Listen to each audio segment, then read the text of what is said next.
And for more on this, let's turn to our first guest now, Democratic Congressman Raja Krishnamoorthi of Illinois. He's also a member of the House Intelligence Committee. Congressman, great to have you with us on this Saturday afternoon. Thanks for making time. Have you received any briefings on this looming threat from Iran? No, not in the last week or so since we've been out of Washington. Look forward to receiving that when we go back early next week. And the Biden White House, as Priscilla just laid out there, has worked to avoid this war from spreading in the region. Do you think it's possible to continue down that path, or does a wider conflict seem inevitable at this point? No, it's not inevitable. I think that the Iranians don't necessarily want a full all-out war at this point.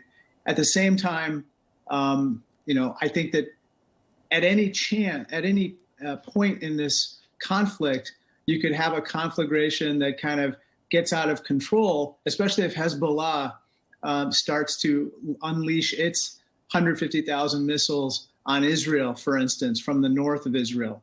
Of course, the Houthis have continued their attacks on shipping and on other interests.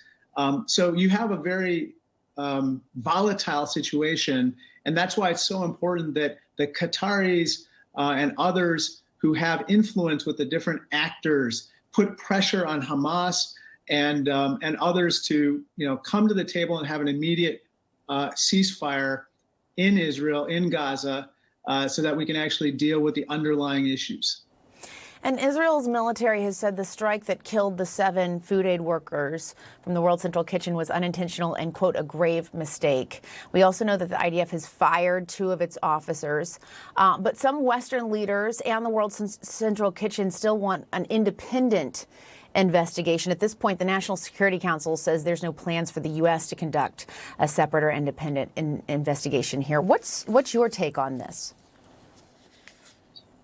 My take is I think that we have to look at, all the results of the Israeli investigation and determine whether it's credible or not. But most importantly, we have to see, further steps to make sure that they minimize harm to civilians. B, that they let a lot more humanitarian aid come into the Gaza Strip. And then C, as I said before, we need to get an immediate halt in hostilities. This is crucial so that hostages can be released, humanitarian aid can flow in, and then you create some political space for actual negotiations for a much more longer ceasefire, longer truce, a longer term solution to actually occur. I've been helping to lead calls in Congress for this 2-state solution. There has to be a light at the end of the tunnel. Otherwise, if you don't have it, you're going to have endless violence, but you can't have those types of negotiations or even a broader regional set of negotiations unless you have this immediate halt to hostilities, not only on the Israeli side, but on the Hamas side, where the Qataris, for instance, have tremendous leverage.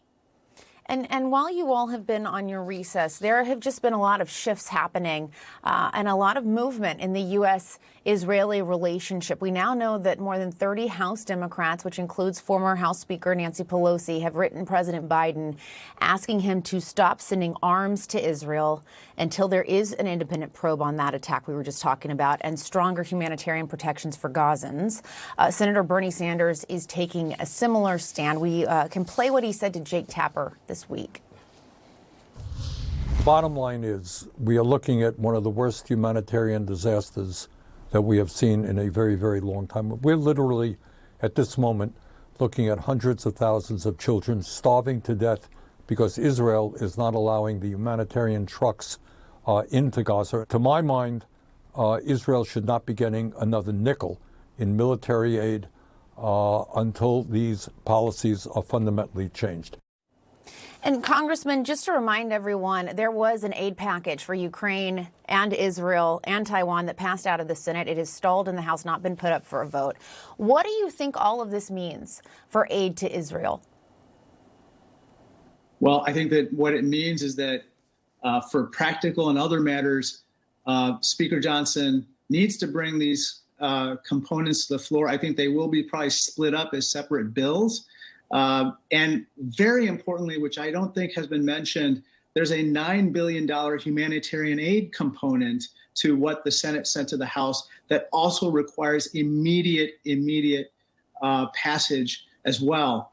I think that if you put all four of those components on the floor, whether together or separately, that they will each receive requisite support to pass the House, but it needs to happen right away because we haven't gotten into this, but Ukraine is in a desperate situation at this point. They're getting outgunned maybe 5 or 9 to 1. Every time they fire one artillery shell, 5 to 9 come back their way. And so if we are to have any hope of helping the Ukrainians preserve their position, let alone gain, we've got to pass the Ukraine bill ASAP along with those other component parts.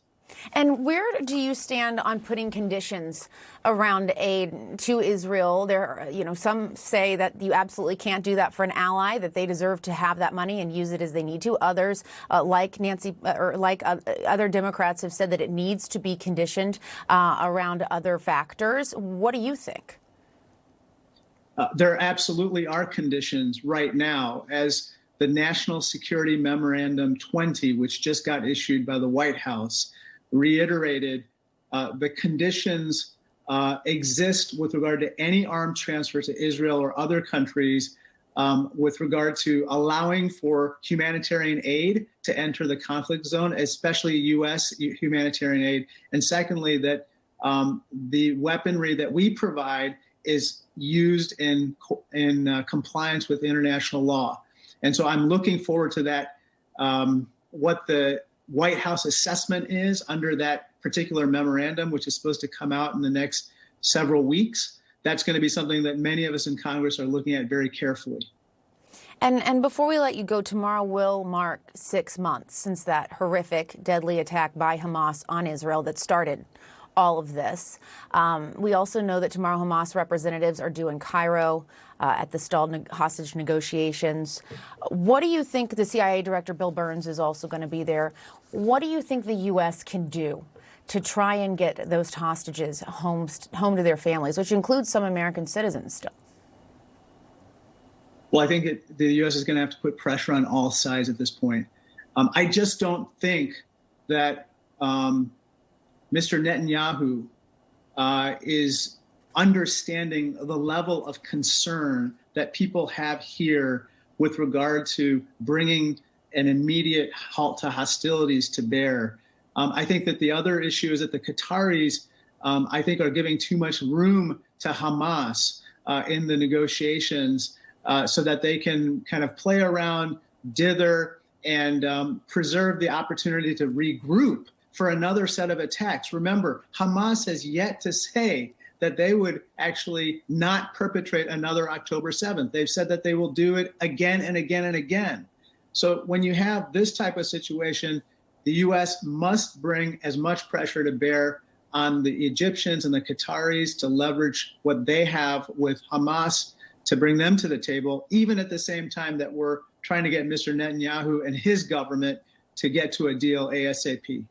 All right, Congressman Raja Krishnamoorthi, thanks so much for taking time. We appreciate it. Thank you so much.